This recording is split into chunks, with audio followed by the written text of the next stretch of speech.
Video నచ్చినట్లయితే like చేయండి, subscribe చేయండి. వరలక్ష్మి బర్త్డే పార్టీని ఇంట్లో ఉన్న వాళ్ళందరూ చాలా గ్రాండ్గా అరేంజ్ చేయాలని చేస్తూ అనుకుంటారు. అక్కడున్న పిల్లలందరినీ కేక్ను తీసుకొని వచ్చి అమ్మ కేక్ కట్ చేయించి అని ఓపెన్ చేస్తూ ఉంటారు.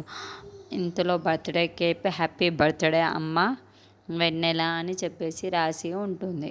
అది చూసిన వైష్ణవి, వెన్నెల ఏం చేశావు నీకు తెలుసా అని అడుగుతూ ఉంటుంది.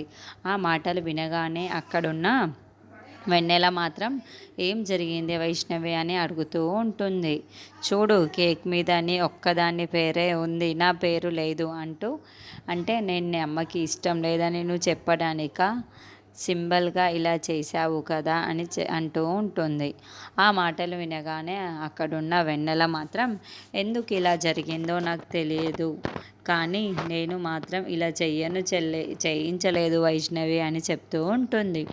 లేదు, ఇదంతా చేయించింది నువ్వే, నాకు ఇష్టం లేదన్నట్టు నువ్వు చేశావు, కానీ నాకు అమ్మ అంటే ఎంత ప్రాణమో నీకు తెలుసు కూడా నువ్వు ఇలా ఎందుకు చేశావు అంటే అమ్మకి నీ మీద ఒక్కదానికే ప్రేమ ఉండాలా, నా మీద ఉండకూడదా అని గట్టిగా నిలదీస్తూ ఉంటుంది.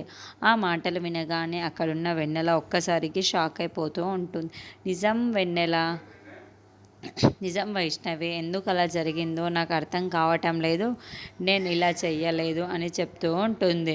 ఆ మాటలు వినగానే అక్కడున్న ఇంట్లో ఉన్న వాళ్ళందరూ ఏంటి వీళ్ళిద్దరూ ఇలా తగలాడుతూ ఉన్నారు అని చెప్పేసి చాలా బాధపడుతూ ఉంటారు. ఇంతలో అక్కడున్న వెన్నెల మాత్రం చాలా పడటంతో అక్కడున్న వాళ్ళ అమ్మ నాన్నల్ని తన్నుల్ని బుద్ధిరిస్తూ ఉంటారు. ఇంతలో అక్కడున్న వైష్ణవి మాత్రం మీరే ఈ బర్త్డేని చేసుకోండి అని చెప్పేసి అక్కడి నుండి వెళ్ళిపోతూ ఉంటుంది.